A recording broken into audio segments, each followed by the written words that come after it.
Services Central allows you to group instruments and systems together so you can see them as a reflection of your lab, such as by location, to identify the instruments quickly and see details on each one simultaneously.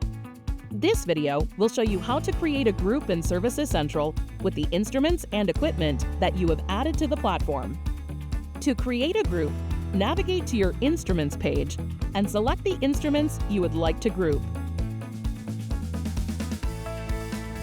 Click the Create button in the top right corner of the Instruments window.